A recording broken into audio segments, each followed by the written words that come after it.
ভাঙড়ের বুকে অশান্তির আগুন নামিয়ে নিয়ে আসা হয়েছিল। কিভাবে শাসক দলের ছত্রছায়া থেকে ক্যানিং পূর্বের নেতৃত্বরা এবং ভাঙড়ের দুটো ব্লকের নেতৃত্বরা ভাঙড়ের নিরহ মানুষকে অশান্তির আগুনের দিকে ঠেলে দিয়েছিল, এই জায়গায় পৌঁছে গিয়েছিল।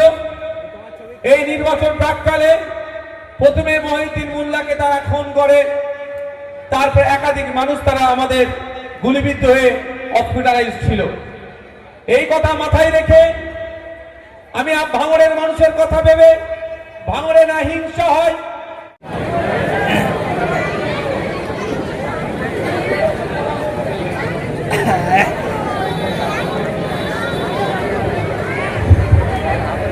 যে ওখানে বসে যান, যারা চেয়ার যেখানে যা আছে ওখানে বসে যান, ওখানে দিয়ে দেন।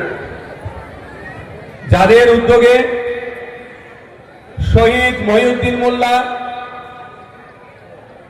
রেজাউল গাজী, হাসান ভাইদের স্মৃতিতে রক্ত অর্পণ শিবির করছে, হয়তো ফিজিক্যালি হাসান ভাই, মহিউদ্দিন ভাই, রেজাউল ভাই আমাদের মধ্যে না থাকলেও মেন্টালি তারা আমাদের সাথে আছে, তাদেরকে আমরা ভুলে যাইনি।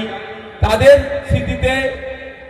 স্মৃতিকে রক্ষা করার জন্য আমরা আজকে প্রাণগঞ্জ অঞ্চলের উদ্যোগে রক্ত অর্পণ শিবির করছি।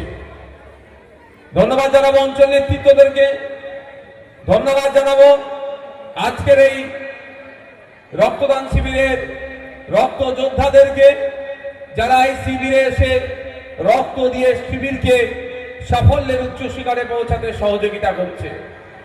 ধন্যবাদ জানাবো দর্শকের আসনে বসে থাকা, দাঁড়িয়ে থাকা অগণিত মানুষজনদের, যাদের সহযোগিতায়, যাদের উপস্থিতিতে আমাদের এই প্রোগ্রাম প্রাণবন্ত হচ্ছে। ধন্যবাদ জানাবো মিডিয়ার বন্ধুদের, বিভিন্ন স্ট্রিমের মিডিয়া আছেন, যারা আমাদের এই কর্মকাণ্ডকে শুধু ভাঙড়ের মধ্যে সীমাবদ্ধ নয়, ভাঙড়ের বাইরে গণ্ডি পার করে রাজ্যের বিভিন্ন কোণায় ছড়িয়ে দিতে সহযোগিতা করছে। আজকে কথা বলো।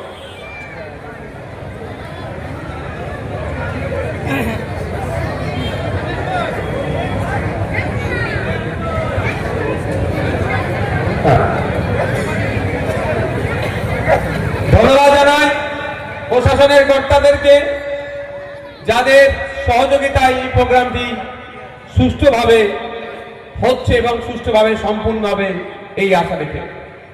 বন্ধুগণ, আপনারা সবাই জানেন 2023-এর পঞ্চায়েত নির্বাচনে কিভাবে